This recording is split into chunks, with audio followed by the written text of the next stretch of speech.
नमस्कार साथियों, स्वागत है आप सभी का एक नए YouTube वीडियो में। इस वीडियो के माध्यम से आज हम चर्चा करेंगे जो आरएस मुख्य परीक्षा 2026-27 में होने जा रही है, उनके लिए हम बातचीत करेंगे। इसमें जो पार्ट सी है, पार्ट सी जिसमें बिहेवियर और लॉ को इस बार ऐड कर रखा है। लास्ट टाइम इसमें जो अपने स्पोर्ट्स एंड योगा को भी शामिल किया था, लेकिन इस बार आरपीएससी ने उसको हटा दिया है। ठीक है, तो part C paper third part C में आज हम बात करेंगे विधि के बारे में, लॉ के बारे में। तो आपको बताना चाहूंगा मैं पार्ट सी पेपर थर्ड में पार्ट सी है। उसमें इस बार दो सब्जेक्ट रखे। एक तो रखे उन्होंने व्यवहार, बिहेवियर, और सेकंड नंबर पे जो सब्जेक्ट रखा उन्होंने रखा है विधि, लॉ। ठीक है, इससे पहले जो भी आरएस मुख्य पेपर होते थे, लगभग 2015 से लगाकर 2024 में तक जितने भी पेपर हुए, उनमें जो पार्ट सी रहता था उसमें 3 सब्जेक्ट रहते थे। स्टार्टिंग में रहते थे स्पोर्ट्स एंड योगा, और इसमें मार्क्स भी फिक्स रहते थे। योगा है, स्पोर्ट्स एंड योगा 20 मार्क्स का होता था। इसके बाद इसमें सेकंड सब्जेक्ट रहता था, वो रहता था बिहेवियर, और ये भी 20 मार्क्स का होता था। और इसके बाद थर्ड टॉपिक मतलब खंड सी रहता था, वो रहता था लॉ, और ये भी 20 नंबर का था। मतलब टोटल 60 नंबर के फिक्स प्रश्न यहाँ से आते थे। और जो प्रश्न आते थे वो भी 2 प्रकार के आते थे। एक आता था 2 नंबर का प्रश्न और एक आता था 5 नंबर का। मतलब 2 नंबर के 5 क्वेश्चंस आते थे और टोटल 20 20 मार्क्स के क्वेश्चंस 2 नंबर के आते थे। लगभग 15 शब्दों में उत्तर, 15-20 शब्दों का उत्तर लिखना था। और इसके बाद 2 क्वेश्चंस आते थे 5 नंबर के। यहाँ 5 क्वेश्चन आते थे 2 नंबर के। ठीक है, तो 2 क्वेश्चन आते थे 5 नंबर के 50 शब्दों में, और 10 नंबर यूं तीनों में से इस प्रकार का डिवाइडेशन होता था। लेकिन इस बार आरपीएससी ने ये सब हटा दिया है। यहाँ पर आरपीएससी ने जो आरएस मुख्य पेपर होंगे उसमें 2 नंबर के क्वेश्चन हटा दिए। सीधा यहाँ तो क्वेश्चन आपको मिलेगा 5 नंबर का या फिर मिलेगा 10 नंबर का। ठीक है, तो इस बार उन्होंने क्या किया है, जो 2026-27 में मुख्य पेपर होगा उसमें क्या क्या रहेगा। तो मैंने जैसे बताया पार्ट सी पार्ट सी में एक सब्जेक्ट रहेगा आपका व्यवहार और एक रहेगा विधि। अब ये दोनों मिलाकर 70 मार्क्स का है। अब इस बार ये पता नहीं चलेगा कि इन दोनों सब्जेक्ट में से कहाँ से क्वेश्चंस आएंगे, क्योंकि टोटल 20 नंबर के प्रश्न यहीं से पूछे जाएंगे और टोटल 70 नंबर के क्वेश्चन पूछे जाएंगे। और जितने भी सभी क्वेश्चंस रहेंगे, जो भी सभी क्वेश्चंस रहेंगे वो सभी 5 अंक के रहेंगे और हमें लिखने पड़ेगा 50 शब्दों में। ठीक है, इसका मतलब जो 2 मार्क्स में क्वेश्चन आते थे 15-20 शब्दों में, वो झंझट पूरा खत्म हो गया इस बार। यहाँ 5 नंबर का क्वेश्चन आएगा, 50 शब्दों में क्या लिखना है, उत्तर लिखना है। ठीक है, अब जो लॉ का सिलेबस है वो क्या है, वो एक बार मैं बताने का प्रयास करूंगा। आप सभी जो भी मुख्य परीक्षा 2026-27 की तैयारी कर रहे हैं, उन्हें जितने भी हमारे जो मेंस पेपर में टॉपिक लगते हैं, सिलेबस है, सब्जेक्ट है, उनके जितने भी सिलेबस में जो जो टॉपिक है उनको पूरी अच्छी तरह से याद रखना जरूरी है। ठीक है, तो मैं विधि का जो लॉ है उसमें जो भी सिलेबस है उसको आज बताने का प्रयास करूंगा। ठीक है, लॉ इसमें फर्स्ट टॉपिक है, अपन बोल सकते हैं समकालीन विधिक मुद्दे। समकालीन विधिक मुद्दे, इसमें क्या क्या टॉपिक है, विधिक मुद्दे। इसमें 2 टॉपिक है।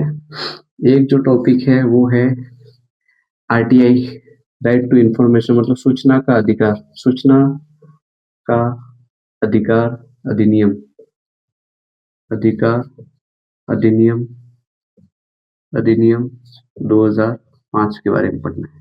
ठीक है, इसमें जो भी धाराएं और बहुत सारे जो डेफिनेशन है उनके बारे में मुख्य रूप से पढ़ना है। ठीक है, इसके बाद दूसरा जो टॉपिक है वो है सूचना प्रौद्योगिकी अधिनियम, सूचना प्रौद्योगिकी अधिनियम, अधिनियम 2000।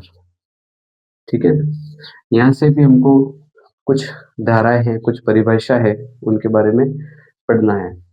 और आरएस मुख्य परीक्षा में कोई डेफिनेशन सीधी दे दी जाएगी 5 नवंबर की। ठीक है, तो ऐसे क्वेश्चंस भी आते हैं। हालांकि 2023 के पेपर के बाद जो पूरा आरपीसी ने बदलाव किया है, उसके अकॉर्डिंग सीधी डेफिनेशन की संभावना बहुत कम ही रहती है।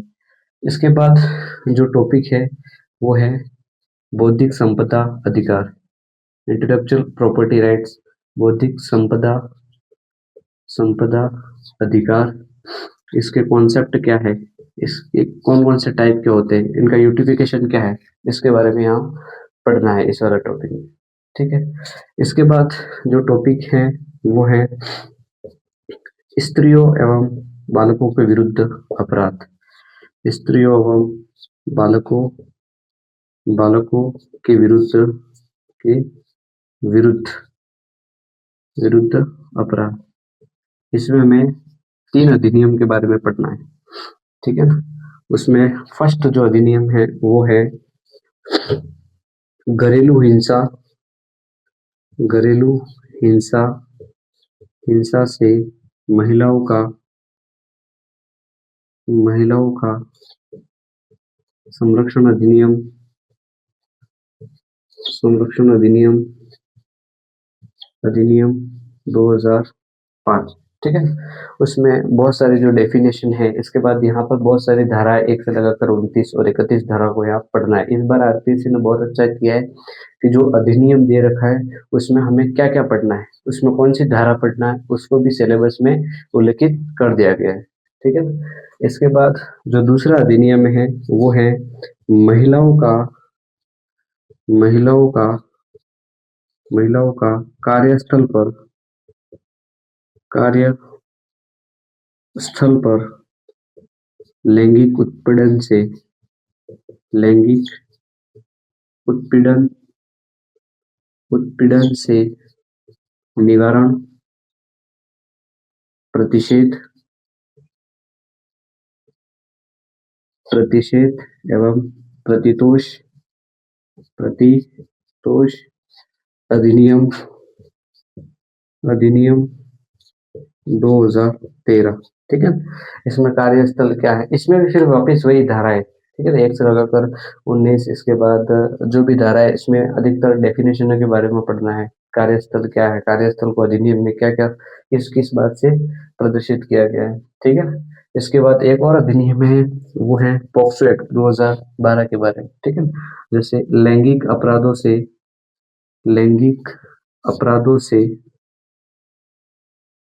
से बालकों का संरक्षण अधिनियम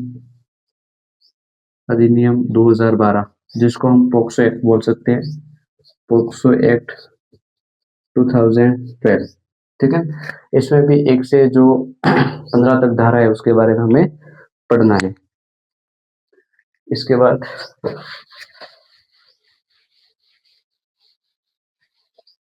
इसके बाद जो आरपीसी द्वारा यहाँ पर 2 टॉपिक नए भी ऐड कर दिए गए, और जो 2024-25 में जो 23-24 में जो मेंस एग्जाम था उसमें जो टॉपिक थे उसमें कुछ टॉपिक को हटा दिया इस बार।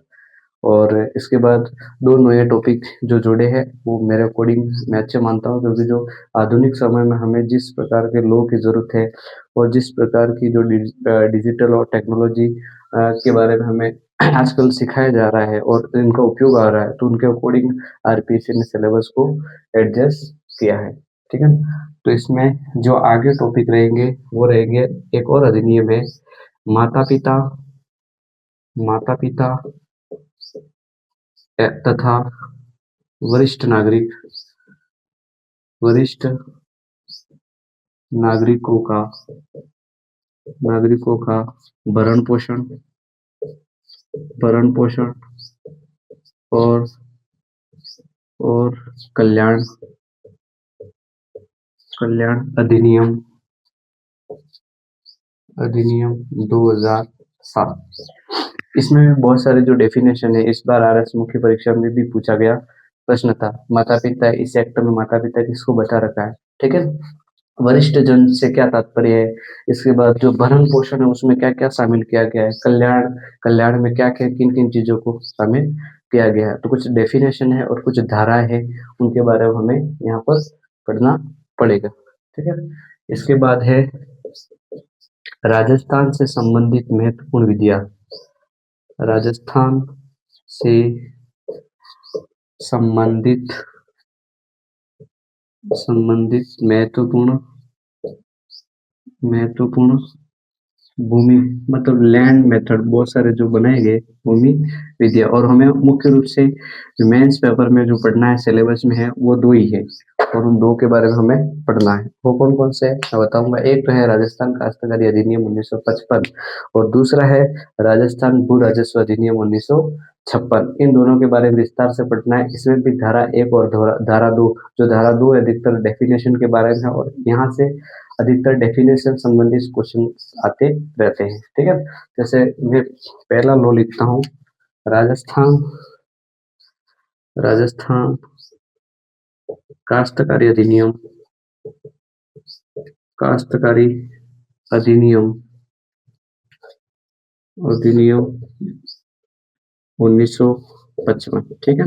इसमें हमें धारा एक पढ़नी है, इसके बाद इसमें धारा दो, जिसमें पूरी पूरी परिभाषा है। काश्तकार किसको बोलते हैं, कृषि किसको बोलते हैं, खेत मतलब जो कृषक, काश्त कृषि वर्ष क्या है, ठीक है ना, शायर क्या है। तो जितने भी यहाँ पर जो डेफिनेशन उनके बारे में हमें पढ़ना है, ठीक है। और दूसरा है राजस्थान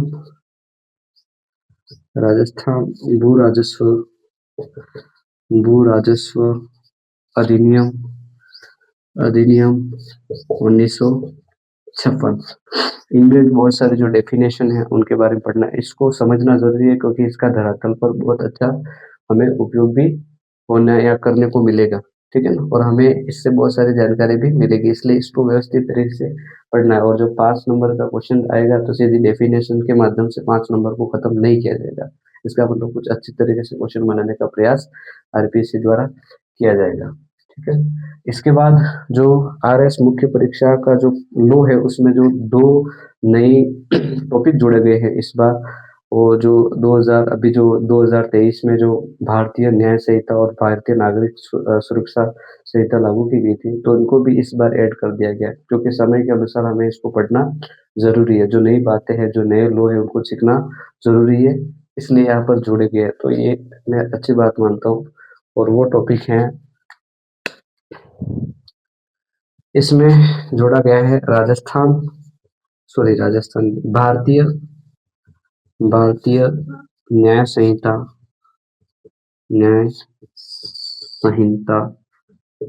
2030, ठीक है। इसमें बहुत सारी जो धारा है उनको जोड़ा गया है, ठीक है। तो उन सभी धाराओं के बारे में पढ़ना पड़ेगा हमें।